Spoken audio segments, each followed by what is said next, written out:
Bonsoir, bienvenue à toutes et à tous de la part du collectif anticapitaliste de Fribourg qui organise cette soirée, cette conférence. Merci d'être là. Merci au Centre Phoenix qui nous accueille ce soir. Permettez-moi de vous présenter en quelques mots très brièvement le collectif. Le collectif s'est constitué à peu près il y a une année et demie. Et depuis, il a commencé vraiment ses activités à peu près le temps passé. Premièrement avec une conférence ici sur le féminisme des 99%. Il a aussi organisé les premières activités, c'est-à-dire un rassemblement et une manifestation en soutien à la Palestine suite à l'attaque d'Israël en octobre. Et à partir de là, il a œuvré pour la mise en place d'un autre collectif, le collectif Palestine, qui depuis a repris la donne pour l'organisation d'autres événements de ce genre, dont la dernière manifestation il y a à peu près 10 jours. Le collectif, on a organisé une autre conférence sur le sujet de la Palestine avec Joseph Daher. Voilà, ça pour vous expliquer ce qu'on a fait jusqu'ici. Les membres du collectif sont issus de plusieurs expériences différentes. Donc, il y a des anciens militants de Solidarité et de la plateforme anticapitaliste Fribourg qui se sont dissous pour rentrer dans le collectif anticapitaliste, mais aussi d'autres personnes qui n'ont pas eu d'expérience militante dans des groupes particuliers auparavant. Cela pour vous dire que vous êtes tous et toutes les bienvenus dans le collectif si vous le souhaitez. On fera tourner cette liste. Vous pouvez mettre les données que vous préférez. Et si vous souhaitez participer à une des prochaines réunions, mettez peut-être une petite croix à droite. Comme ça, on pourra vous contacter pour participer justement à l'une des prochaines réunions.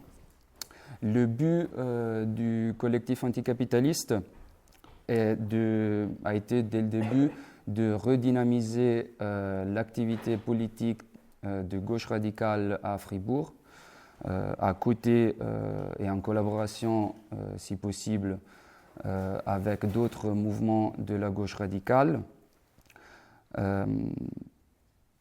Et pour ce faire, justement, on organise des événements comme celui de ce soir, de divulgation et discussion, mais également des activités et des luttes politiques. Là, on lancera prochainement une campagne sur le droit à manifester à Fribourg, vu que Fribourg est le seul canton, la seule ville qui impose le paiement des frais des manifestations, qui s'élève à 1 500 à 2 000 francs par manifestation.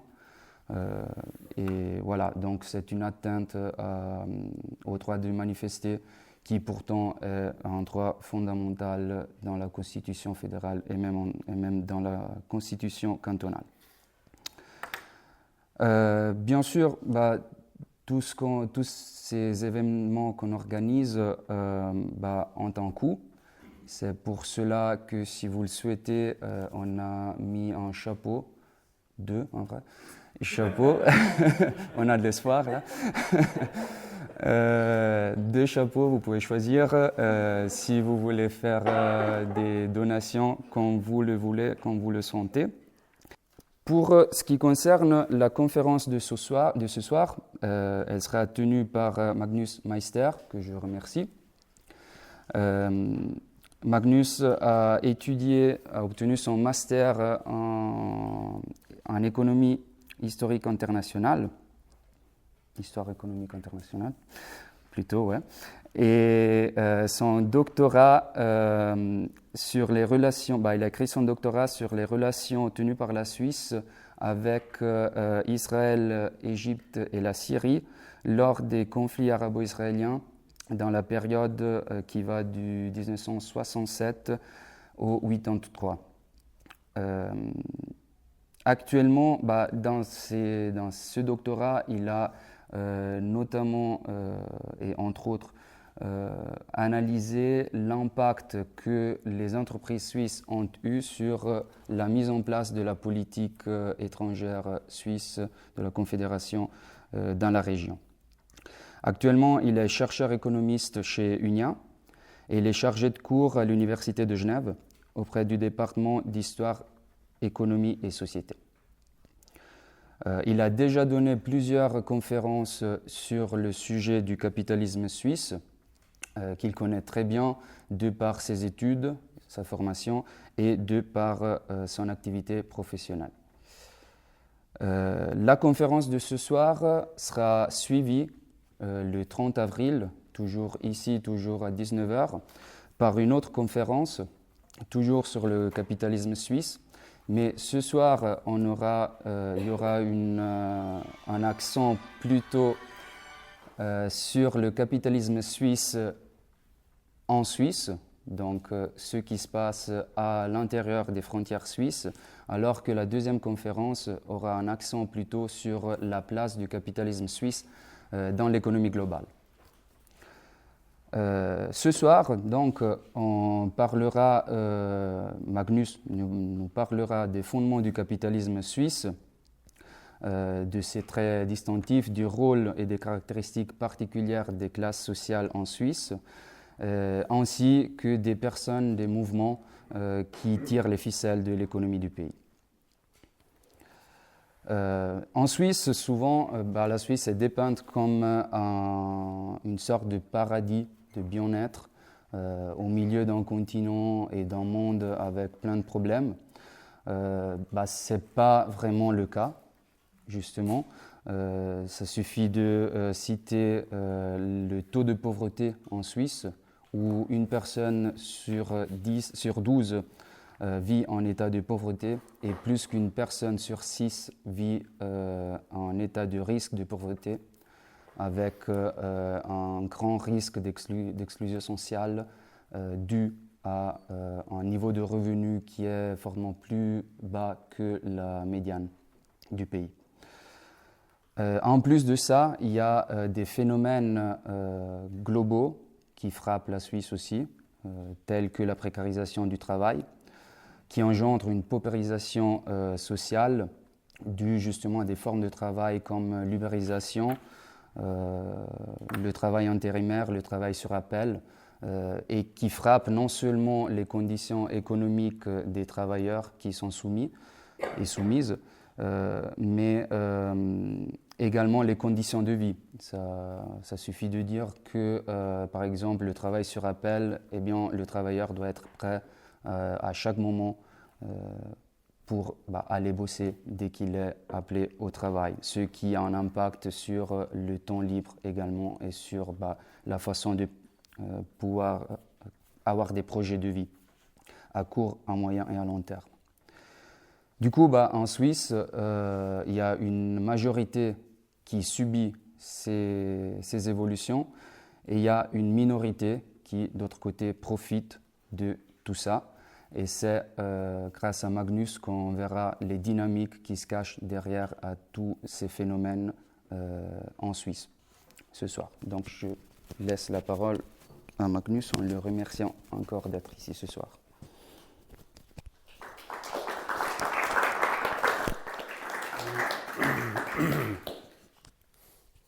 J'espère que ça va fonctionner, Bruce. Ok. Bon, bonsoir tout le monde. Plaisir d'être là. Je vais me mettre debout pour voir tout le monde. Peut-être je m'assois à un moment donné si je deviens fatigué, mais je préfère pouvoir voir tout le monde dans la salle. Merci pour l'invitation, merci pour l'introduction. C'est un plaisir d'être là ce soir avec vous et de traiter cette question qui me paraît très importante. Elle me paraît importante pour différentes raisons. D'abord, je sais pas, il y a une curiosité, non? Enfin, on est là pour apprendre, pour se former, non? Moi inclus, non? Mais après, de poser la question du contrôle dans l'économie, de ce qui est le capitalisme, comment il fonctionne. C'est dans l'intérêt de qui qu'il fonctionne. C'est pas juste un exercice intellectuel, mais ça doit être un exercice qui se traduit dans une pratique. Non? Si on veut comprendre quelque chose, comprendre comment cette société fonctionne, ben c'est aussi dans la visée de la changer. Et pour la changer, je crois, de comprendre, voilà, les questions de pouvoir dans l'économie sont super importantes. Parce que l'économie, voilà, c'est une abstraction pour beaucoup de gens, mais en fin de compte, c'est tout ce qui est de la production et de la reproduction de la vie humaine et de ce qui est nécessaire pour pouvoir le faire. Alors c'est intimement humain et intimement social, hein, l'économie à la base. Du coup, c'est pas des questions abstraites, mais c'est des questions qui sont en fait très très concrètes, et voilà, fondamentalement sociales. Ouais.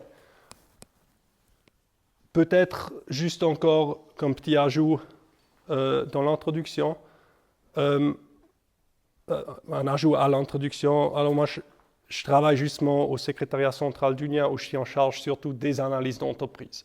Et ces analyses d'entreprise, elles visent en fait à donner des outils aux travailleurs, déjà de articuler leurs intérêts dans le rapport d'exploitation et aussi les soutenir, eux, dans le processus, par exemple, de développer des alternatives quand il y a des licenciements collectifs. En ce moment, il y a une multiplication des licenciements collectifs qui se font et peut-être ça va encore prendre de l'ampleur. Déjà que depuis cette année, il y a plusieurs licenciements collectifs dans l'industrie horlogère, des licenciements relativement petits, mais toutefois, chez la Migros, hein, le plus grand employeur privé où il y a des annonces, chez Vetropack, le dernier producteur emballage de verre en Suisse, et probablement d'ici demain une annonce dans l'industrie d'acier. Okay? Alors c'est une multiplication des licenciements collectifs qui se font, ça montre un peu dans la phase dans laquelle on se trouve. Je pense on est devant une période d'attaque grandissante, du moins momentanée, sur les conditions de travail, sur les emplois. Voilà, c'est une période qui, du coup, est aussi relativement preneur pour moi professionnellement. Du coup, je m'excuse si la présentation n'est pas à la hauteur de ce que j'aimerais. Voilà. Ce que j'ai dit avant, non, que l'économie, c'est la manière dont on produit et dont on reproduit la vie humaine et ce qui est nécessaire à cette reproduction, voilà, ça veut dire que aujourd'hui, cette manière aujourd'hui, c'est le capitalisme. C'est le capitalisme et sa structuration sociale qui va avec sa structure de classe.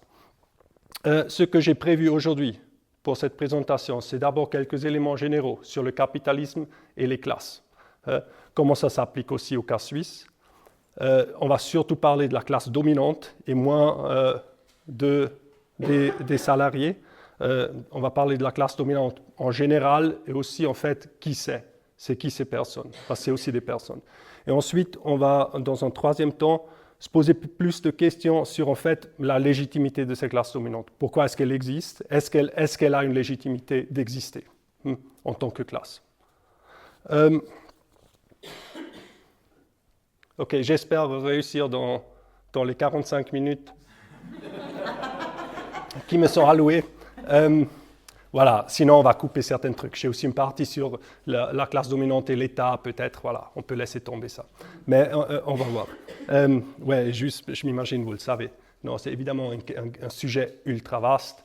Il y a, par exemple, un livre d'un politologue lausannois décédé il y a quelques années en arrière, qui s'appelait François Masnata, qu'il a publié, qui s'appelle « Le pouvoir suisse ». Il a publié dans les années 70. Ils ont sorti une deuxième édition dans les années 90 avec quelques chapitres ajoutés. Et en gros, ça s'appelle « Le pouvoir suisse », ce livre, et il fait 500 pages. Okay? Alors juste, soyez indulgents. Mais voilà, et moi j'arrête de perdre de temps et je me lance dans le sujet. Mais voilà, on commence un peu avec des traits larges du capitalisme. C'est quoi le capitalisme? Non, il y a toute une série de traits j'ai décidé d'en retenir quelques-uns qui sont importants. Non, c'est notamment un système de production qui ne produit pas pour les besoins, mais pour un marché. Il produit pour un marché, ce qui signifie rien d'autre que, on pourrait dire dans d'autres termes, qu'il produit pour un profit et qu'il produit sous des conditions de concurrence. C'est un système basé sur l'exploitation où on produit socialement, mais l'appropriation des valeurs est individuelle. Et là déjà, produire socialement, ça ne veut en fait rien dire d'autre qu'on ne travaille pas nous tous dans notre coin. Chaque travail qu'on fait nous met en contact avec d'autres personnes. Personne n'a pu faire cette table elle-même. C'était toujours plusieurs personnes qui ont travaillé ensemble pour faire cette table. Et ça s'applique en fait à tout travail humain. Le travail humain, il est social. Et après, justement, on vit dans un système où il y a, malgré que le travail soit social, le résultat du travail, à la fois en termes de marchandises, mais aussi en termes de valeurs qu'il génère, sont appropriés par des individus. Et là, ça sous-entend déjà en fait qu'il y a différentes classes sociales en ça. On peut déjà le comprendre en ces termes-là. Maintenant, évidemment, les institutions dominantes, l'État, et notamment aussi l'Office fédéral de la statistique, ils n'aiment pas parler de classe sociale. Si vous allez sur le site web de l'Office fédéral de la statistique, vous n'allez pas trouver des statistiques sur la structuration en classe. Okay? C'est un exercice que nous, on doit faire. On doit faire de nous-mêmes. Les catégories qu'eux, ils aiment utiliser, qui peuvent être des sortes d'approximations à ceux qui sont les classes, c'est par exemple les groupes de revenus ou les catégories socio-professionnelles. C'est certains indicateurs, mais les catégories socio-professionnelles, par exemple, c'est beaucoup trop large. Ça perd un peu l'essence de ce qui peut être les classes. Et les catégories de revenus, pareil, ça peut dissimuler en fait l'attention de ce qui est essentiel dans la structuration large de la société, comme nous on veut la comprendre, avec une analyse en termes de classe. Et c'est évidemment pas un hasard que l'Office fédéral de la statistique et les institutions dominantes ne veulent pas parler de classe, c'est parce qu'ils veulent dissimuler l'attention de ce qui est derrière une analyse de classe. Non, la problématiser du rapport du travail en termes d'exploitation. Okay? Et ça, évidemment, ce n'est pas dans l'intérêt de ces institutions qui vivent en partie de ça. Maintenant, les classes, dans une approche marxiste, qui est le mien, et c'est relativement simple. C'est la définition des classes se fait par rapport à leur position, par rapport aux moyens de production. Celui qui possède, oui ou non, les moyens de production. Celui qui contrôle les moyens de production. Les moyens de production, c'est quoi? C'est au final, en premier lieu, les outils, les installations, les machines. Les machines, les immeubles qui vont avec, mais on va peut-être encore y revenir. Et il y a toute une autre partie de la population qui justement ne possède pas ça et est obligée pour vivre d'entrer dans un rapport d'emploi pour toucher un revenu et pour pouvoir survivre. Pendant que ceux qui possèdent les moyens de production, ils n'ont pas cette obligation. Au contraire, eux, ils engagent les gens. Alors, il y a un clivage fondamental qui s'établit autour de ça. Mais du coup, avant de venir à la classe dominante, qui va être justement, ça va être le cœur un peu de ma présentation aujourd'hui, parce que c'est la question qui contrôle l'économie. Et c'est la classe dominante qui contrôle l'économie, c'est la bourgeoisie, comme on l'appelle. C'est les capitalistes. Je vais utiliser ces termes de manière interchangeable. On peut bien sûr toujours avoir des nuances, non? Dans ceux qui sont la classe dominante, c'est peut-être pas nécessairement uniquement les capitalistes. Et la bourgeoisie non plus, il y a peut-être certaines nuances, mais en termes généraux, c'est leur position sociale qui les unit. Mais avant de parler d'eux, on parle vite encore de l'autre côté de la division du classe, des travailleurs, de la classe ouvrière, du prolétariat, comme Marx l'a appelé, non? Des gens qui sont justement obligés de vendre leur force de travail. En fait, on n'a pas de choix. Ce n'est pas une question de choix. Est-ce que oui ou non je vais travailler? Pour l'immense majorité, pour l'immense majorité de la population, il n'y a aucun choix là derrière. Mais alors, comment est-ce qu'on peut la chiffrer? En fait, c'est évident, c'est la majorité écrasante de la population qui est dans cette position. Okay? En fin 2023, environ 67% de la population active en Suisse étaient salariés. Okay? 67%, disons environ 70% de la population était directement salariée, était directement dans un rapport d'engagement avec normalement une entreprise. Maintenant, c'est une définition relativement étroite de qui fait partie de cette classe. Parce que ce n'est pas juste les gens qui sont dans un rapport salarié qui font partie de la classe, c'est aussi les gens qui ne sont pas nécessairement dans un rapport de travail, comme les chômeurs, comme les retraités. Et du coup, peut-être il faut aussi penser l'appartenance à la classe ouvrière, pas juste uniquement dans la population active, mais en fait dans la population qui travaille et au-delà aussi, qui travaille, qui participe justement pas uniquement à la production pour le profit, mais peut-être aussi pour la reproduction. Et ça concerne typiquement. Alors on peut comme faire une axe d'analyse à la fois travail productif ou travail reproductif et travail salarié ou non salarié.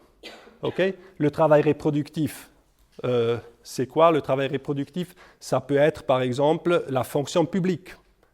C'est des tâches qui produisent peut-être pas nécessairement un profit, mais qui sont pourtant nécessaires pour le maintien du système capitaliste. Il faut, pour que le système puisse se reproduire, il faut qu'il y ait des nouveaux travailleurs. Alors il faut des enseignants qui les forment.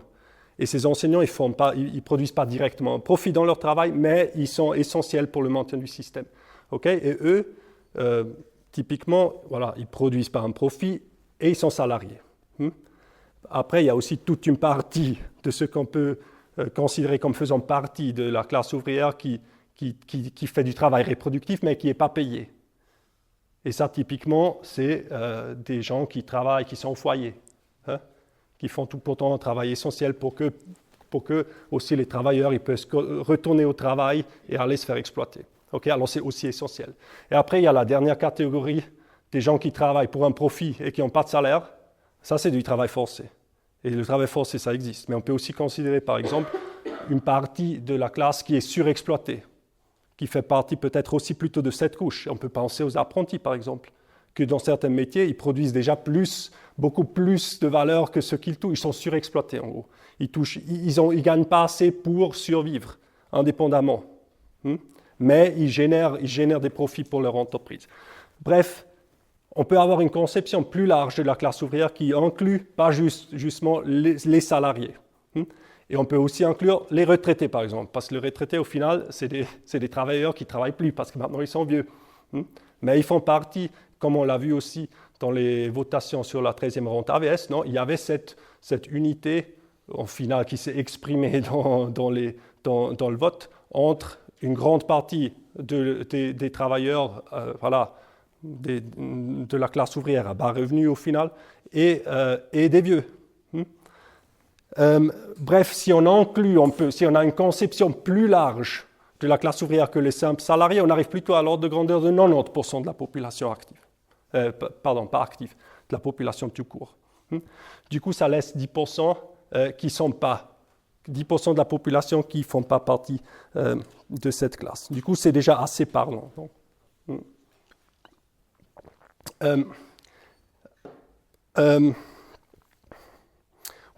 qu'il y a en fait cette contradiction énorme entre une immense majorité de la population, mais qui ne contrôle pas en fait l'économie. Et une petite partie de la population qui le fait. Du coup, ça pose des questions. Pourquoi c'est comme ça, évidemment? Okay? Et un élément déjà général, c'est que dans le capitalisme, la manière dont la production, tout le sens de la production, le point de départ et le point final de la production, c'est l'argent et c'est le capital. Okay? Le cycle, l'accumulation du capital, comme on appelle ça, la valorisation du capital, ça commence avec l'argent, ça passe à travers la production, où les gens ils travaillent, et après, à la fin, il y a à nouveau de l'argent, mais plus d'argent. C'est censé être plus d'argent. Okay? Et c'est tout le sens dans le capitalisme. toute la sens de la production est là.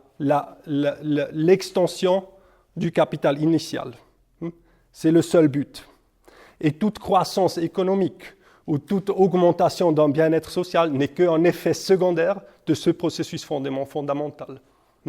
C'est comme si, le but, souvent, les institutions publiques et les associations économiques, ils parlent de la croissance, mais au final, ils pensent surtout à la croissance des profits, et le reste, c'est vraiment secondaire. C'est comme un collatéral Schaden pour eux. Et ça se montre dans les chiffres récents. Je vous donne maintenant, ça commence un peu avec des chiffres, je ne vais pas vous donner trop, mais je vous en donne quelques-uns parce qu'ils évoquent beaucoup. Alors, depuis mon année de naissance, je le divulgue, 1988. Depuis 1988, les dividendes qui sont au final ceux que les propriétaires, les capitalistes, ils se versent en bénéfice. Il s'est multiplié par 12, dans le bout de maintenant 35 ans, 36 ans. Durant la même période, le produit intérieur brut, qui est une manière d'exprimer les valeurs produites, a même pas doublé, a augmenté de 80%. Et les salaires réels, sur cette même durée, ils ont augmenté de 15%. Alors ça montre déjà qu'en fait, toute la finalité, c'est de gonfler ces dividendes. C'est de gonfler ce que les propriétaires des moyens de production, des entreprises, ils peuvent se mettre dans leur propre poche. Et les 15% d'augmentation de salaire réel, ils ne comparent pas à une multiplication par 12. C'est des gouffres, c'est énorme. Et ce processus, maintenant je l'ai fait parce que je trouve ça rigolo de penser en termes de ma vie jusqu'alors, mais c'est quelque chose qui continue. Là, c'est les dividendes, ils ont doublé depuis 2011. Les salaires réels, ils ont augmenté de 5%. Et justement, vu que il y a juste cette contradiction entre l'augmentation de l'enrichissement personnel, la croissance qui reste relativement faible et les salaires qui suivent encore moins. Ça se nécessite mutuellement en partie. L'évolution faible des salaires, ça permet aussi une augmentation des versements en dividendes. Ça va un peu de pair. Mais en gros, on voit déjà, avec ces 3 chiffres, on voit déjà que le capitalisme est en fait rien d'autre qu'une grosse machine de redistribution pour les capitalistes. Mais venons alors à cette classe dominante, ces capitalistes. Qui c'est? Parce qu'avant, j'ai fait cette estimation de 90% fait partie de la classe ouvrière. Maintenant, ça ne veut pas dire que les 10% autres, c'est la bourgeoisie, c'est la classe dominante. Parce qu'en fait, là, dans ces 10%, il y a tous les indépendants. Et en fait, plus de la moitié de ces indépendants, ils n'ont aucun employé. Alors déjà, tu les enlèves, ces gens-là. Après, il y a encore plusieurs pourcents, peut-être 2 ou 3, qui emploient que des membres de la famille. Alors en gros, c'est des paysans, souvent. Ou ça peut aussi être des restaurateurs ou des gens qui tiennent un dépanneur ou quelque chose comme ça. Non, c'est souvent des gens comme ça, ce genre de cas. Du coup, en fait, ça se rétrécit encore plus. Qui sont ces gens qui détiennent vraiment les moyens de contrôler l'économie? Et il n'y a pas un registre. Ils ont leur club, ils ont leur lieu de sociabilité, mais il n'y a pas de registre. Pour s'approcher à peut-être une estimation de combien aussi il pourrait être, on passe par les résultats il y a des statistiques des administrations fiscales qui montrent la fortune déclarée. Et on peut peut-être dire que si tu as plus de 10 millions de fortune, tu fais partie de la classe dominante. Peut-être, j'en sais rien. Peut-être qu'on pourrait aussi dire 10 millions, c'est déjà énorme, non, pour la majorité des gens. On pourrait peut-être aussi dire 5 millions. Bref, moi j'ai pris les chiffres des 10 millions. C'est environ 20 000 personnes dans ce pays. Ça paraît beaucoup, 20 000 personnes, mais en fait, c'est même pas c'est plus ou moins 1 tiers de pourcent, 0,36% de la population. OK?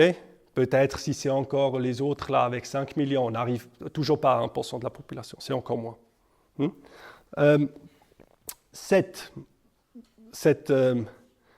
partie de la population, voilà, 0,36%, ils ont les 35% de la fortune. Okay? Ça revient, je crois, à 773 milliards de francs. Okay? J'aurais dû faire un ordre de comparaison, parce que 773, ça ne veut rien dire. Quelqu'un a un méga budget, un hôpital public, combien c'est? Mais je crois que le Gotthard, c'était un truc comme 10 milliards. Le projet du Gotthard, c'était un truc comme ça, autour des 10 milliards. Okay? Du coup, là, on parle de plus de 70 Gotthard, les grands tunnels pour aller au Tessin depuis Zurich, pour que tout le monde sache de quoi on parle. Pardon. Voilà celui qui s'est cassé. Voilà, je crois, peut-être je me trompe et c'était moins que 10 milliards. Je crois que c'était un peu moins que 10 milliards. Bref, c'est des ressources énormes. Et ces ressources-là, ces 773 milliards, on sait aussi, l'exercice préféré de la classe dominante, c'est aussi cacher leur fortune. Du coup, ça sous-estime encore leur fortune. En fait, ils ont encore plus. Bref, mais ce que je voulais plutôt dire, c'est pas nécessairement comment c'est incompréhensible les richesses qui concentrent sur eux, mais aussi que c'est une partie très très petite de la population au final. Très très petite, mais avec un pouvoir énorme. OK? Maintenant, même si c'est même si c'est une couche relativement petite, ils ont quand même, c'est pas facile pour les capitalistes de se mettre d'accord, de se constituer en classe. Ils sont en fait, eux, traversés aussi par des conflits. Si vous vous rappelez, au début, j'ai dit que le capitalisme est un système qui est aussi basé sur la production en concurrence. Et les concurrents des capitalistes, c'est d'autres capitalistes.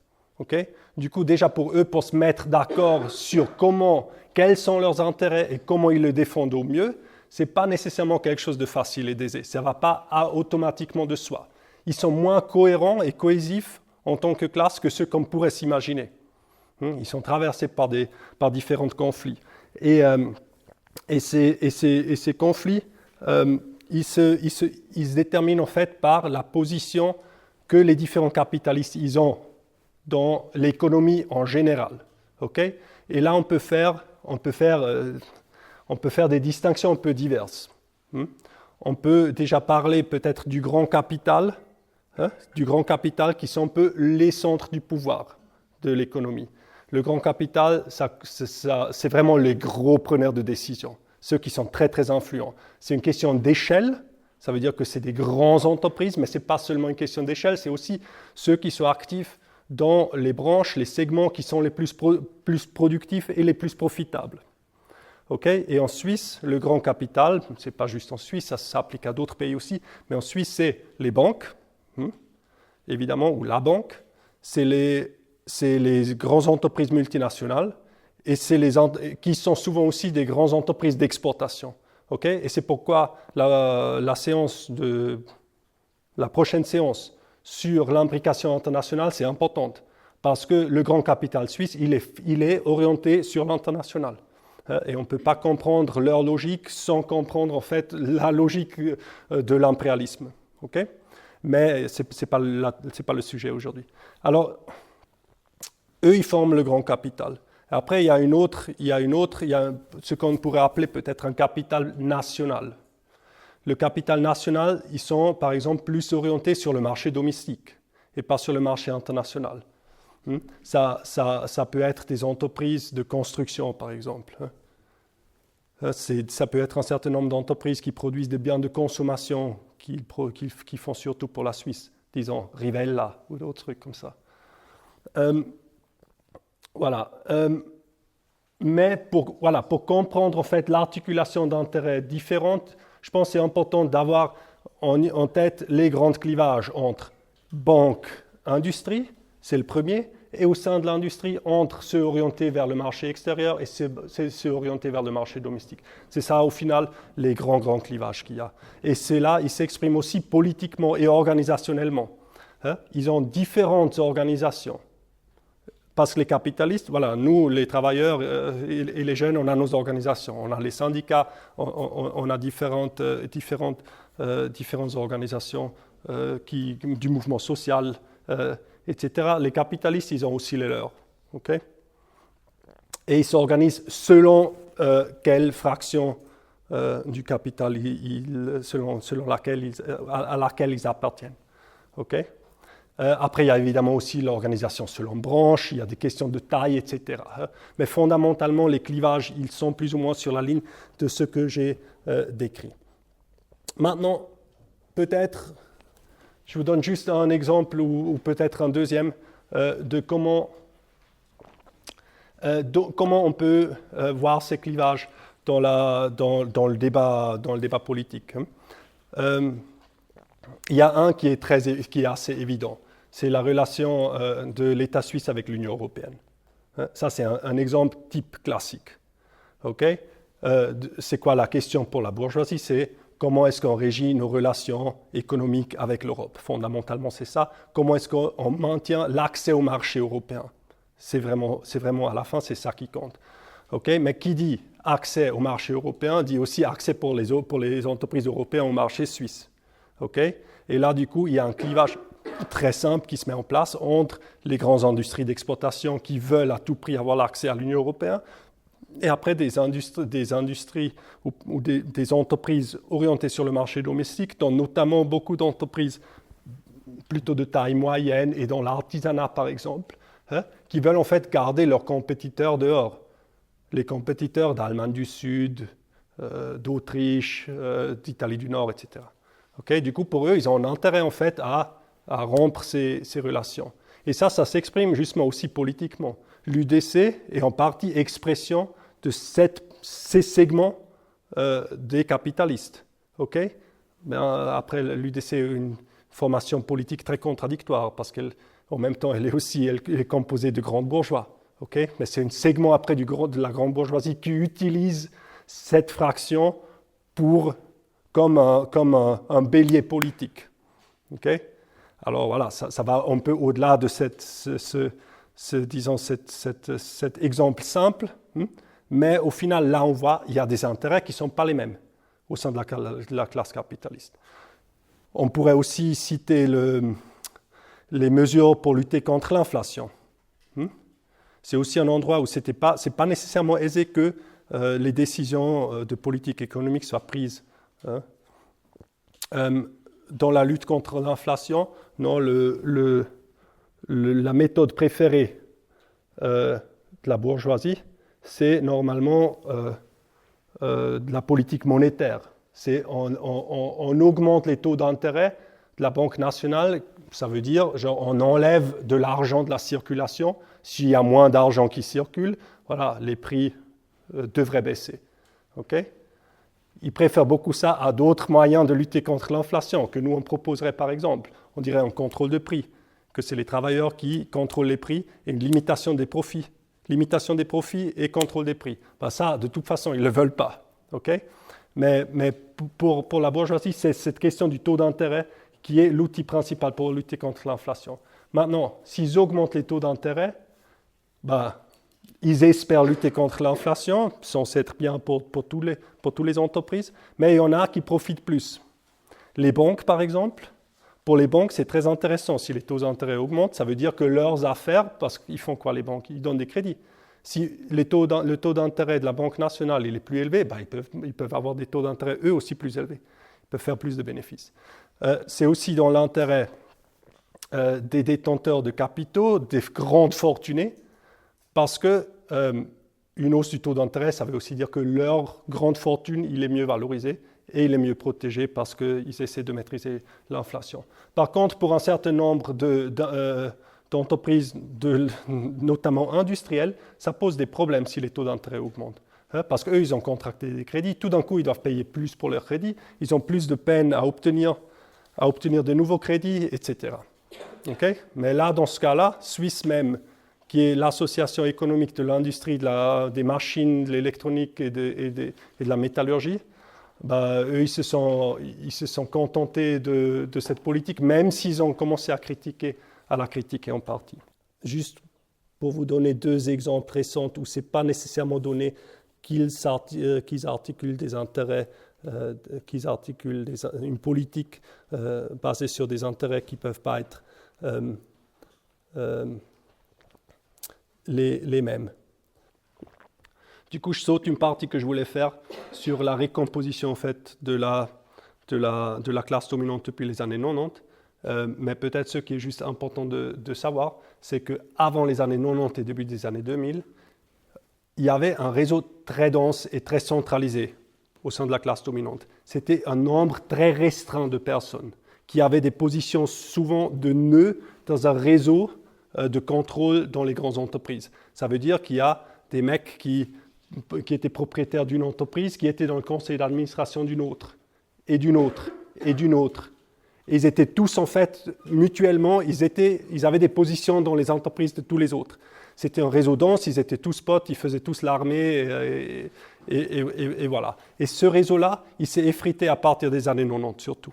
Okay? Il y avait un peu une décomposition de ce réseau, qui ne signifie pas voilà, juste parce que c'est moins d'individus hyper central, ça ne veut pas dire qu'il y a plus de classes dominantes. Mais c'est un processus qui a eu lieu et qui en fait a exprimé un besoin d'orientation internationale croissante, une augmentation de la compétition et un besoin de capital plus important. Et du coup, en gros, les entreprises, ce qu'ils ont dû faire, ils ont dû s'ouvrir à des capitaux externes, qui tout d'un coup pouvaient commencer à prendre des actions dans les entreprises. Et des actions, c'est rien d'autre que des droits de propriété sur l'entreprise. Posséder des actions d'une entreprise, ça veut dire en fait être propriétaire au moins partiel de cette entreprise. Du coup, il y a eu ce processus dans les années 90 et du coup une certaine recomposition de la classe dominante. Mais qui au final, l'effet de ça, c'était conséquence d'une crise aussi de profitabilité qui a dû être établie, et du coup il y a cette offensive aussi néolibérale qui commence. Ça va de pair, c'est toute partie de la même histoire. Okay? Mais la conséquence dans le plus long, c'est qu'il y avait des attaques continues, une radicalisation en fait, de la classe dominante, et des attaques continues qui depuis 40 ans plombent sur les travailleurs, pour justement à nouveau augmenter la profitabilité. Mais retournons un peu au sujet de la classe dominante avec les personnes qui la composent. Parce que même s'il y a eu cette recomposition et un affaiblissement du contrôle strictement personnel, il y a tout de même encore des gens. Ils ont des noms. Et c'est des personnes, et on peut les connaître. Il y a un certain nombre qui sont propriétaires et qui dirigent l'entreprise. Il y a d'autres qui sont seulement propriétaires. Parmi ceux qui sont propriétaires et qui dirigent les entreprises, on peut par exemple citer la famille Hayek, l'industrie horlogère, le Swatch Group, l'entreprise, la plus grande entreprise de l'industrie horlogère suisse. C'est maintenant en 3e génération que c'est la même famille. Ça va bientôt être un nouveau, un Marc. Il s'appelle Marc. Sa mère, elle est dans le conseil d'administration et son hobby, sa passion, je dirais même, c'est comment on les appelle, arabische Hengste. Un hengst, c'est un cheval. Les chevaux arabes, c'est son hobby. Sûrement, ça lui ouvre aussi des contacts assez intéressants au Moyen-Orient pour vendre des montres de luxe. Bref, voilà, c'est des gens, qui ont aussi une sociabilité, ok? On peut essayer de la comprendre. Il y a toute une série d'exemples qu'on pourrait mentionner. Très fameux, c'est les Blocher, évidemment, qui ont aussi des ambitions politiques. Après, il y a la famille Schindler-Bonnard. Schindler, qui est une des 3 grandes entreprises d'ascenseurs du monde. Ils sont basés à Lucerne et d'ailleurs, accessoirement, ils financent un programme à l'université de Lucerne d'économie néolibérale qui publie toutes les pires études de ce pays. Voilà, mais ça montre aussi qu'ils ont aussi une ambition de idéologiquement avoir un poids dans ce pays. Il y a Peter Spuler, je ne sais pas si vous le connaissez, il vient de mon canton d'origine, il habite là-bas, de la Thurgovie, et il possède Stadler Rail, un des 3-4 grands producteurs de matériel roulant, alors de trains en Europe. Et en même temps, il est dans l'industrie d'acier de Suisse, il est dans l'industrie de composantes automobiles, et le troisième, quatrième, je ne me rappelle pas. En tout cas, c'est un mec qui a aussi une énorme volonté de façonner l'industrie dans ce pays. Et il l'est plus, mais il était conseiller national UDC. Okay? Il y a la famille Bobst, peut-être vous la connaissez mieux, c'est une industrie de machines du canton de Vaud. Il y a la famille Firmenich, qui est les arômes à Genève. Il y a un autre exemple que je vais peut-être encore les mentionner plus tard, c'est les propriétaires de Vetropac, la famille Corna, qui sont eux aussi dans le conseil d'administration de cette entreprise, etc. Il y a toute une série d'autres exemples qu'on pourrait mentionner. Il y a même des exemples où en fait, je vous donne encore un exemple parce qu'il est important. Normalement, la propriété, toutes ces familles que j'ai mentionnées, ils ont une majorité des actions d'une entreprise. Ils sont propriétaires majoritaires.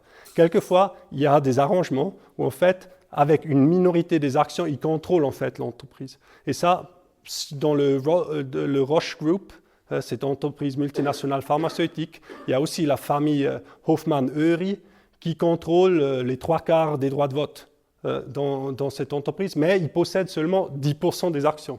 Okay? Alors il y a des arrangements que tu peux faire dans la structure de ton entreprise, des actions de ton entreprise, qu'en fait, tu vends des parts de ton entreprise, mais ils ne peuvent pas voter. Okay? Ils ont seulement un droit au bénéfice, mais ils n'ont pas un droit au contrôle. Okay? C'est assez malin, non? Eux, ils ont réussi à bien maintenir le contrôle sur cette boîte tout en la gonflant. Voilà, et il y a encore d'autres exemples. Maintenant, je crois qu'il faut, même si c'est en partie des individus et c'est des personnes, il ne faut pas avoir l'impression que c'est des rapports individuels d'exploitation qui se mettent en place. Non? Le capital, c'est un phénomène social. Et ça se passe dans toute la société. Et il ne faut pas être un capitaliste individuel méchant pour gérer une entreprise de manière exploitative. Et pour ça, le meilleur exemple, c'est la Migros. Non? Parce que la Migros, vous savez, tout le monde le sait, non? Et ils n'arrêtent pas de nous le dire. C'est une coopérative. Tout le monde possède la Migros. Mais au final, c'est une des pires entreprises de ce pays. C'est le plus grand employeur privé et qui ne respecte aucun des droits syndicaux.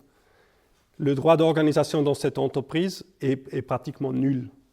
Ça s'est montré dans la grève qu'il y a eu à Écublanc récente chez Micarna. En fait, pour Migros, c'était peut-être même pas une question de sous, c'était une question de principe. Les travailleurs qui se sont mis en grève, qui se sont organisés dans leur syndicat et qui ont demandé d'être pris au sérieux, c'était de ne pas avoir le syndicat dans la maison. C'est seulement pour cette raison qu'ils ont rien lâché. Okay? Maintenant, on ne sait pas ce qui va se passer, mais voilà, sans me perdre plus sur cette affaire Migros, c'est pour vous dire que c'est pas juste parce qu'on est un capitaliste individuel qui a la propriété d'une entreprise que cette entreprise, elle répond aux logiques capitalistes.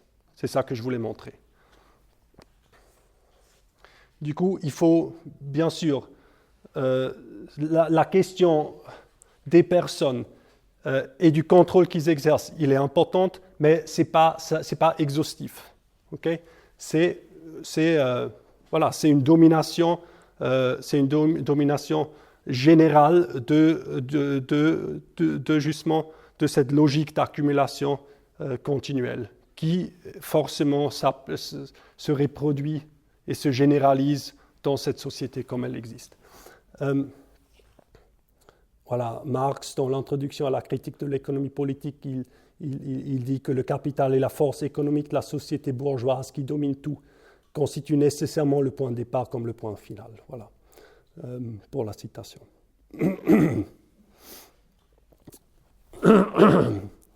Ok, venons aux questions de légitimité.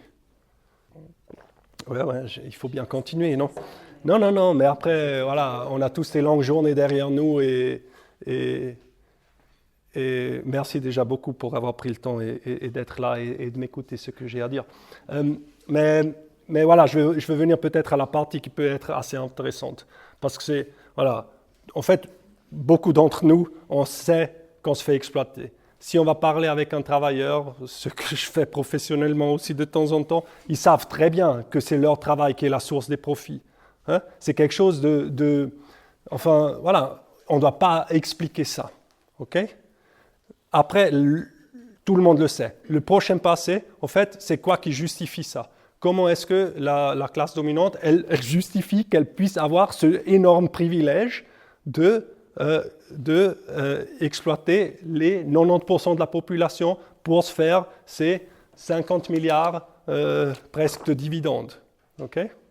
Ça, c'était je n'ai pas dit les chiffres, je me rends compte, mais l'année dernière, c'était 50 milliards de dividendes. 5 tunnels du Gotthard, si on veut, dans une seule année. Bref, je crois là, il y a évidemment il y a des questions de justification de légitimité qui se posent et c'est une question très large et il y a énormément de réponses à ça. Je pense qu'on peut avoir une discussion assez intéressante autour de cette question. La bourgeoisie, elle a plein d'outils à disposition pour justifier, pour légitimer sa domination, hein, culturelle, politique, sociale. Il y a un chier. Okay? Moi, je vais me focaliser surtout sur une dans un premier temps et peut-être sur une deuxième dans la conclusion. La première, c'est, non, ce qu'ils aiment souvent dire, c'est on est les créateurs de richesses. Nous, les entreprises, on crée les richesses. Sans création de richesse, on ne peut pas répartir. D'abord, il faut créer la richesse et après, peut-être, vous pouvez avoir des salaires ou des rentes. Hein? Mais d'abord, il faut la produire. Ça, c'est le premier truc. Et là, avec ça, va de pair un peu, ouais, nous, on investit. Hein, c'est nous les investisseurs. Et un deuxième truc sur lequel je veux revenir justement enfin, peut-être, c'est un peu une question de projet de société. Je parle de classe dominante, mais il y a aussi un peu ce concept de classe dirigeante, qui c'est pas nécessairement la même chose. Mais c'est en gros d'avoir une proposition sociale. C'est ça qu'on veut en tant que société. Et ça, c'est une question qu'on doit se poser. Est-ce qu'ils ont ça ou est-ce qu'ils ne l'ont pas? OK. Commençons avec cette question de la richesse produite et qui la produit. Là, je fais un peu un pas en arrière. Parce qu'aujourd'hui, enfin, il y a toute une série de propositions des sciences économiques dominantes, mais en gros, on dit un peu, genre, ouais, il y a différents facteurs de production et chaque facteur de production est rémunéré à sa juste valeur. OK? Alors, ça veut dire, il y a le capital, il y a la terre et il y a le travail. Et chacune contribue à la création de richesses et chacune est rémunérée à sa juste valeur.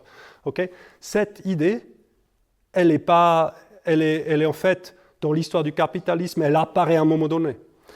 Au début de l'émergence du capitalisme, dominait la compréhension que c'est seul le travail humain qui crée de la valeur. C'est seul le travail humain qui peut produire des nouvelles richesses, des richesses qui ne sont pas encore là. Okay? Et c'est alors c'est des économistes classiques, c'est Adam Smith et David Ricardo qui partaient de ce constat. Et c'est que avec le développement du capitalisme et la croissance en importance de cet antagonisme entre capital et travail, non, la classe ouvrière qui naît, une conflictualité plus grande dans les usines, que tout d'un coup ils se rendent compte, en fait, si on dit que seul le travail crée de la valeur, ça nous pose des problèmes politiques. Okay? Ça soutient en fait des ambitions socialistes et révolutionnaires de la classe ouvrière naissante. Du coup, ça commence à leur poser problème. Et c'est là où ils commencent à développer des théories, d'autres théories. Du coup, cette idée, en fait, que voilà, le capital, il contribue à la création de richesses, c'est fondamentalement politique. C'est une réaction politique au renforcement des mouvements socialistes et des mouvements révolutionnaires. Du coup, je crois pour nous, voilà, il n'y a pas... Enfin, évidemment, il faut prendre ça au sérieux, c'est leur propos. Mais on doit pas, ça ne veut pas dire que nous, on doit l'accepter. Je n'ai pas plus de temps pour entrer en détail sur la question pourquoi c'est juste le travail qui crée de la valeur. Je vous conseille, enfin, si on regarde en fait ce que les capitalistes font, pourquoi est-ce qu'ils mettent autant l'accent, pourquoi ils sont si assidus à augmenter l'exploitation continuellement dans les entreprises, à changer les procédures de production, à augmenter les cadences, si ce n'était pas que c'est là où le profit est généré. Pourquoi ils mettent autant d'efforts là-dedans si c'est juste le capital qui peut le faire, si on veut. Déjà on peut nous interroger sur leurs arguments. Mais après, justement, pour ceux qui, ces questions, ça les intéresse, je vous conseille de consulter un livre qui vient d'être traduit en français d'un marxiste américain qu'il a publié dans les années 70, Harry Braverman, il s'appelle, et c'est Travail et capital monopolistique. Et là, il décrit super bien en fait, le travail, ce que c'est, comment le travail humain est aussi un agissement fondamentalement humain sur son environnement. Il y a un chapitre très intéressant sur ça, et après des grandes parties sur en fait, voilà, comment en fait la bourgeoisie elle organise l'exploitation. Et voilà, il vient de sortir dans aux éditions sociales, je crois. Ok, mais au final, voilà, si moi je dis maintenant, on peut tout à fait maintenir que c'est que le travail qui crée de la valeur, il ne faut aussi pas voir en ça quelque chose de sorte de métaphysique. C'est pas genre un truc magique, oh, le travail, il y a un truc fascinant derrière, mais au final, c'est très très simple. Il y a une différence entre la capacité de travailler et le besoin pour reproduire le travail humain. Mais je vais vous donner un exemple chiffré de Vetropac. Parce qu'on peut calculer en fait des taux d'exploitation. On peut montrer en termes chiffrés combien chaque mois un travailleur il produit pour son patron. Et après, une fois que j'ai articulé les chiffres, on va revenir sur en fait où on voit la valeur travail. Un travailleur en moyen dans cette entreprise de production de bouteilles en verre au final, il produit, alors et c'est au niveau du groupe, c'est pas juste en Suisse, ils produisent des nouvelles valeurs, des bouteilles d'une valeur de 10 000 francs chaque mois. Ok ? Maintenant, ils ne sont vraiment pas parmi les meilleurs rémunérés, ces travailleurs. C'est un travail manuel, c'est un travail très dur. Alors en moyenne, à nouveau au niveau du groupe, ils touchent plus ou moins 4 000 francs. Okay? Du coup, c'est un calcul très simple. Ils produisent des nouvelles valeurs pour 10 000 francs, ils touchent 4 000 francs, ça veut dire 6 000 francs restent dans la boîte. Okay? Et c'est à disposition de l'entreprise. Et au final, à disposition du propriétaire de l'entreprise, la famille Corna. Okay? Eux, ils décident qu'est-ce qu'on fait avec ces 6 000 francs voilà, en moyenne par travailleur chaque mois. Alors, il y a une partie, ça va aux banques, ils doivent payer les intérêts. Une partie, ils le maintiennent dans l'entreprise comme réserve de bénéfices, et sur ça, on va revenir. Et une partie, ils se payent en dividendes. Mais en gros, voilà, c'est des montants, en fait. Et ça, c'est un exemple réel. Okay? C'est pas Marx, souvent, il travaille avec des exemples fictifs, non, qui sont vraiment pas parlants aujourd'hui. C'est souvent des trucs, je sais pas, la laine et le tissage, etc. Je sais pas si la production de bouteilles de verre, ça vous parle plus, mais c'est un truc qu'on connaît un peu mieux. Mais c'est des chiffres phénoménaux. Okay? Sur 5 ans, un travailleur moyen chez Vetropac, il a produit 360 000 francs de plus-value pour l'entreprise. 360 000 sur 5 ans. Imaginez-vous, ces travailleurs qui gagnent 4 000 francs, qui ne peuvent pas s'imaginer acheter une maison ou je ne sais pas quoi, non, des aspirations que des gens peuvent légitimement avoir. C'est hors question pour eux, non ? Et en seulement 5 ans, ils produisent 360 000 francs pour leur patron. On peut exprimer ça dans d'autres termes aussi. On peut l'exprimer, comme je viens de le faire, en chiffres, en francs suisses. On peut l'exprimer aussi en temps de travail. Okay? Si on fait ça en temps de travail, en fait, ça veut dire qu'après 2 jours de la semaine, plus ou moins, un travailleur moyen, il a produit ce qu'il faut pour son salaire. Et les 3 autres jours, c'est pour le patron. Du coup, en fait, c'est justement ça, la théorie valeur, non? C'est après 2 jours de travail, en fait, le travailleur, il a produit la valeur qu'il touche après en salaire, qu'il a besoin, lui, pour vivre. Et le reste, c'est ça la nouvelle valeur créée pour le patron, en fait. OK? Ou la nouvelle valeur, la plus-value au final. Voilà, c'est pas de la magie, mais c'est tout simplement de l'exploitation. Mais en gros, on voit, c'est les travailleurs qui produisent, pour moi c'est clair, c'est les travailleurs qui produisent la valeur et on peut la chiffrer, on peut le montrer dans le processus de production. Là, en fait, j'ai enlevé du calcul ce qu'eux, ils investissent dans les machines. OK, ça, c'est déjà enlevé. C'est que des nouvelles valeurs créées. Je viens au deuxième point un peu autour de cette question de qui génère, qui produit les richesses. On pourrait peut-être maintenant quand même admettre, si on veut être gentil avec la classe dominante, qu'eux, ils ont quand même un rôle à jouer en investissant. Hein, que c'est eux qui mettent à disposition les machines qui permettent aux travailleurs de produire ce qu'ils produisent. On pourrait dire, OK, vous faites ça, voilà, bonne chose, pourquoi pas. OK? Maintenant, il y a 2 problèmes en ça. Le premier problème, en fait, ils investissent plus autant qu'ils ne le faisaient. Les taux d'investissement sont historiquement bas. Hein? Alors, en fait, ils investissent déjà peu. Pourtant, les bénéfices, ils continuent d'augmenter, non? OK? Mais je ne vais pas entrer en détail sur ça. Je vais plutôt focaliser sur le deuxième point, c'est qu'en fait, s'ils investissent, ils investissent quoi, en fait? Est-ce qu'ils investissent leur propre argent? Non, ce n'est pas leur argent. C'est l'argent qui est justement socialement produit au sein de l'entreprise pour la grande majorité des cas. Et ça, à nouveau, on peut le voir en termes chiffrés au niveau des entreprises. Si on regarde, ça, voilà, c'est des trucs très simples dans les bilans des entreprises. Tout le monde peut le faire. Hein. C'est vraiment pas très compliqué.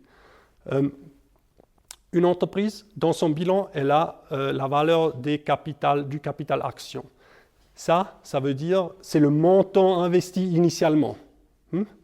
C'est combien de l'extérieur était injecté dans cette entreprise lors de sa fondation.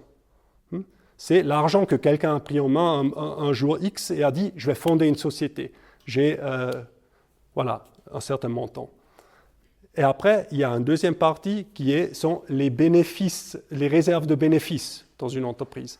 Ça, c'est combien de bénéfices. Non, avant, j'ai parlé de ces 360 000 sur les 5 ans et après ça, l'entreprise décide quoi faire. Alors, une partie, il la garde dans l'entreprise.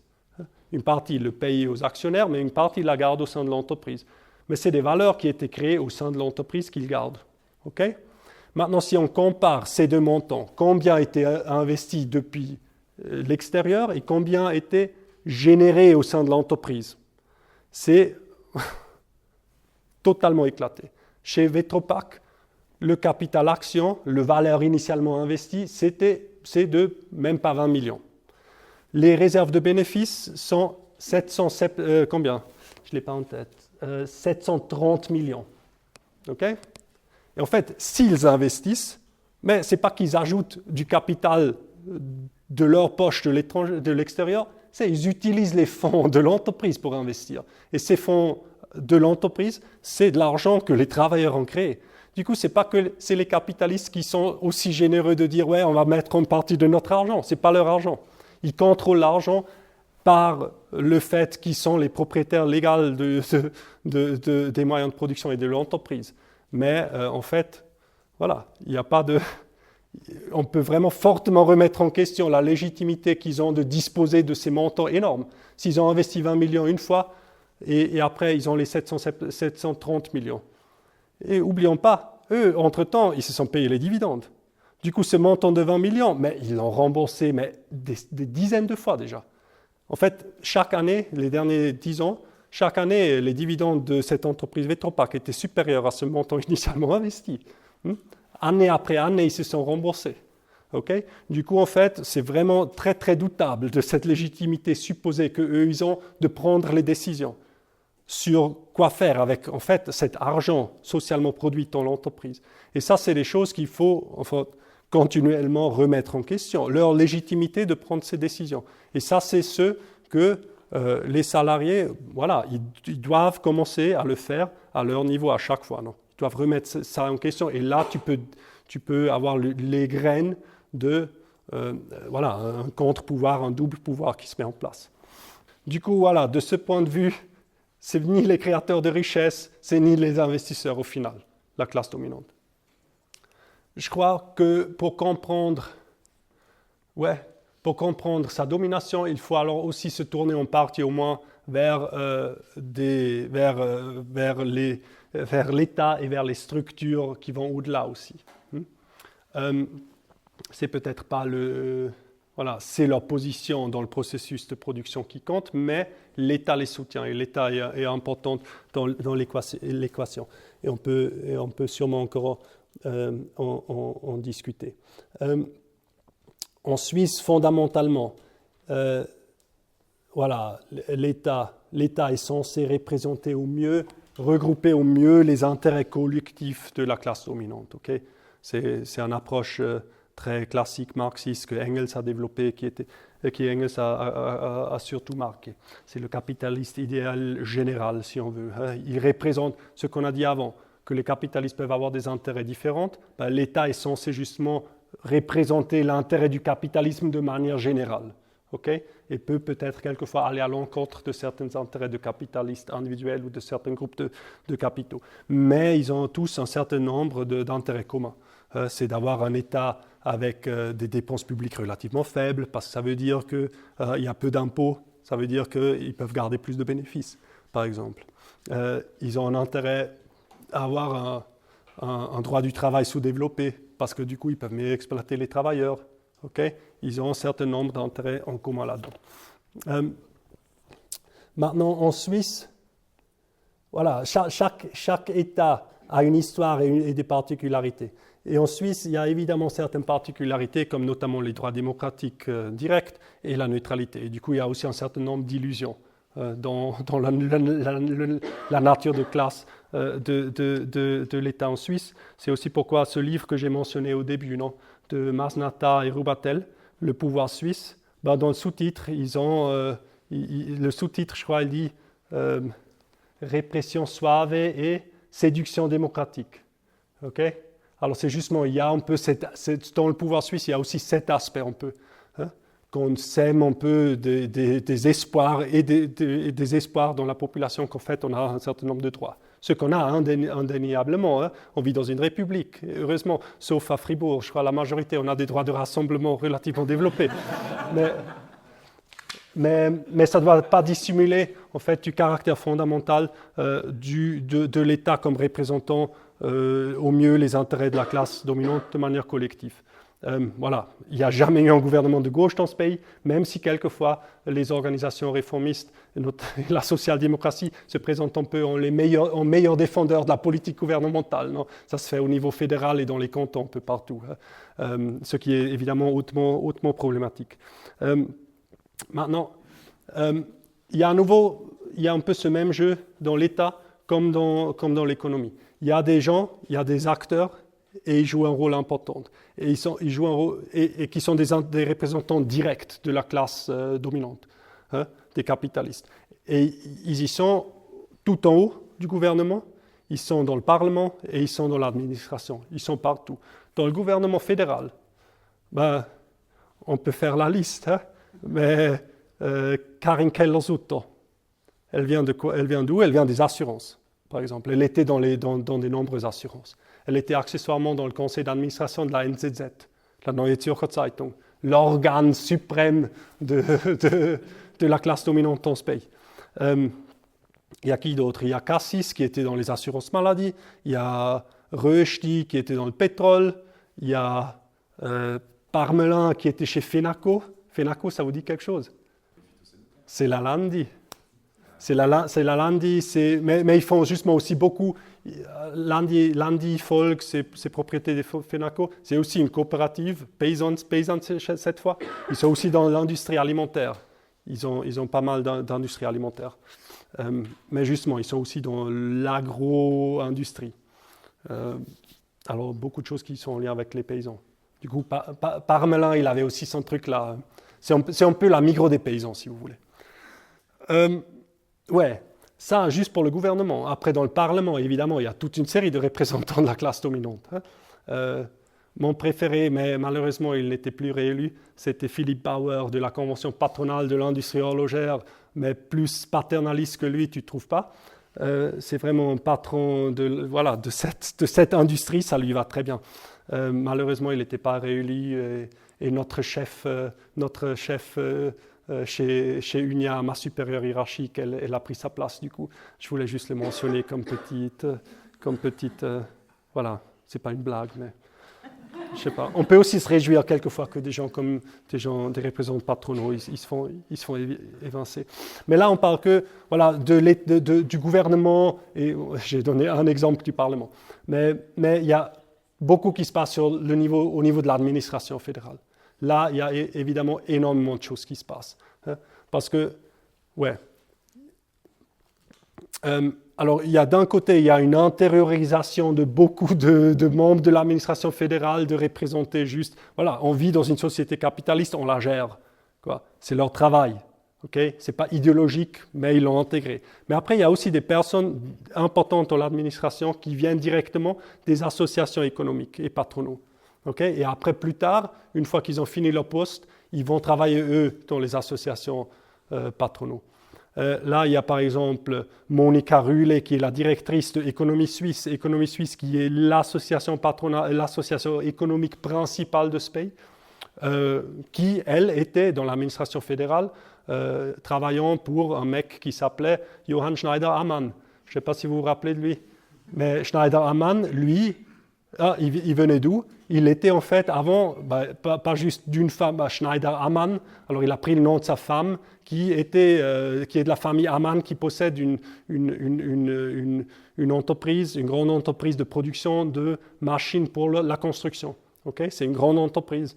Alors en gros, lui, il était directeur là dans cette entreprise et il était directeur chez Suisse même, l'association patronale de l'industrie du même. Et après, il est devenu conseiller fédéral. Il a engagé des gens qui maintenant bossent chez Économie Suisse ou qui bossent chez Suisse même. Vous voyez, c'est des gens qui se connaissent, qui se fréquentent, qui représentent les intérêts de la classe dominante, peu importe où ils se trouvent. Okay? Ils sont un peu échangeables. Un autre exemple qui est assez parlant, c'est Ineichen-Fleisch, Gabriele Ineichen-Fleisch, un peu moins connue, malgré son nom excellent. Elle était secrétaire d'État à l'économie, qui est une position ultra stratégique, super importante. Elle a pris sa retraite. Maintenant, elle est dans le conseil d'administration de Nestlé. Un salaire noble de seulement 400 000 francs par année pour quelques réunions à l'année. Hein. Ce n'est pas un travail sérieux. Enfin, non, c'est un travail sérieux, mais ce n'est pas qu'elle va tous les jours à Vevey. Et inversement, évidemment, il y a des gens que je ne vais pas citer maintenant par leur nom, mais qui ont des positions au SECO, par exemple, dans une instance du SECO qui est chargée de contrôler, d'une certaine manière, les entreprises multinationales, qui viennent directement de Nestlé, qui avant travaillé chez Nestlé. Il y a vraiment beaucoup de circulation là entre l'administration, les grandes entreprises et les associations économiques. Voilà, c'est pas cette circulation ou cette unité personnelle n'est pas la seule raison pourquoi l'État représente les intérêts de ces entreprises. C'est justement aussi parce que c'est l'État de cette société-là qui est façonné par les rapports capitalistes. Voilà, pour conclure peut-être, on arrive à cette question de projet de société. Est-ce que la classe dominante actuelle en Suisse, en fait, est capable de diriger, de faire avancer la société? Et je crois, je ne sais pas, peut-être vous le voyez. Moi, je ne vois pas de projet de société. Moi, je ne vois pas une idée genre c'est vers là où on veut aller. Au contraire, non.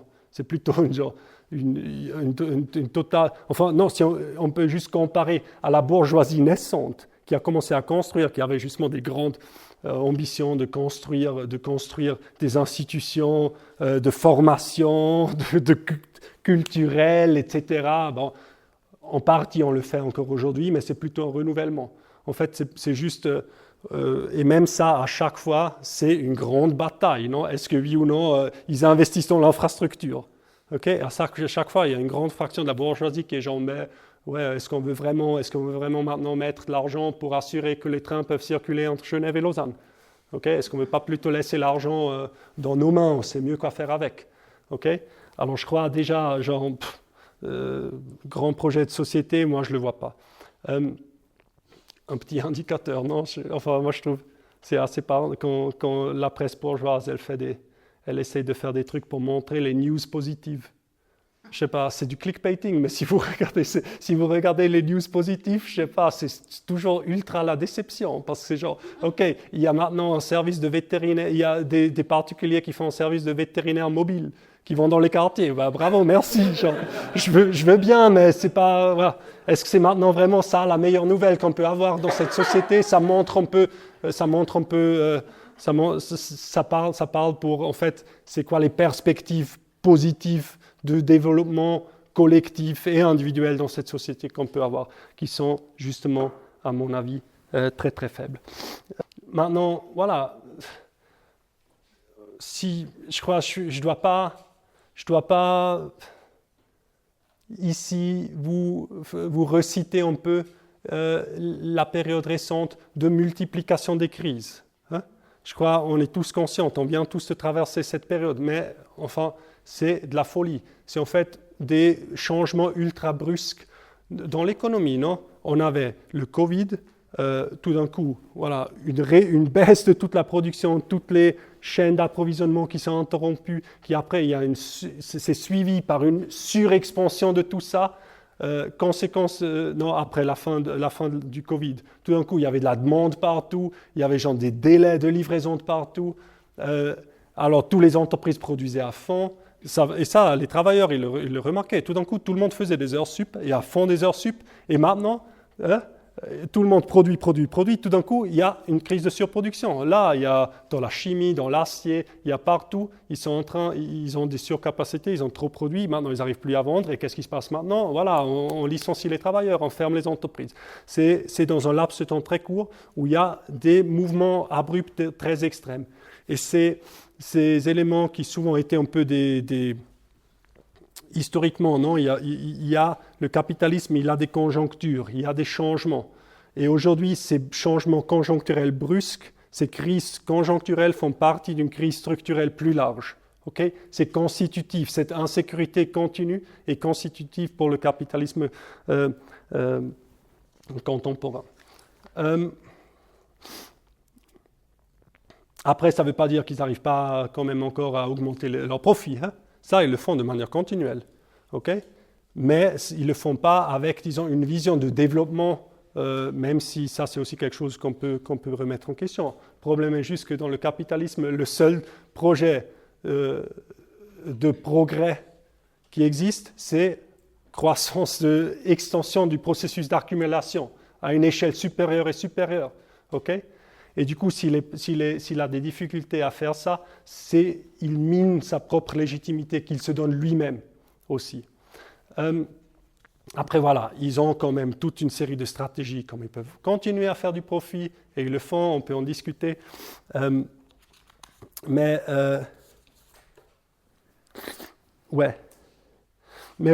fondamentalement, voilà, je crois que pour vraiment gentiment arriver à la conclusion, j'ai une autre citation que je me suis notée cette fois de Engels, qui écrivait déjà en 1880 dans son livre, dans une polémique qu'il a eue contre Düring, que le capitaliste n'a plus aucune activité sociale hormis celle d'empocher les revenus. Et ça, c'est un peu justement si... Il y a un truc que j'ai essayé de montrer aujourd'hui, c'est qu'effectivement, oui, leur rôle social, il se limite à ça, et du coup, sa fonction sociale, genre historique, progressive qu'il a peut-être pu avoir, c'est largement épuisé. Mais maintenant, et promis, c'est la conclusion, de axer maintenant une pratique politique sur le seul constat de crise, ça a des limites. Okay? Ce qu'on a fait maintenant, en gros, c'est très facile. C'est un exercice facile de démonter les capitalistes et dire c'est un système exploitant, c'est un système qui va droit dans le mur. Ça, tout le monde le sait, ok? C'est une partie importante de l'articulation d'un projet politique, hein, d'un projet politique, d'une pratique émancipatrice et révolutionnaire, mais elle ne se limite pas là, ok? Elle ne peut pas se limiter là. Mais du coup, ça, c'est des discussions stratégiques qui doivent être menées à toutes les échelles, du mouvement ouvrier, de la gauche et des mouvements sociaux. Non, c'est une discussion sérieuse, stratégique qui doit être menée. Parce que si on constate juste ce qu'on vient de constater un peu aujourd'hui, ouais, mais ça va continuer comme ça. Okay? On a eu 40 ans d'attaque, on peut avoir 40 ans d'attaque en plus. Okay? Il faut vraiment que la discussion soit menée d'une manière très sérieuse. Et pour l'instant, je n'ai pas l'impression que ça se fait à une très large échelle, hein? Mais c'est une tâche qu'on doit se fixer, d'aller dans ce sens. Voilà, et j'espère que chacun d'entre nous peut le faire à sa manière dans les endroits où il se trouve. Voilà, merci.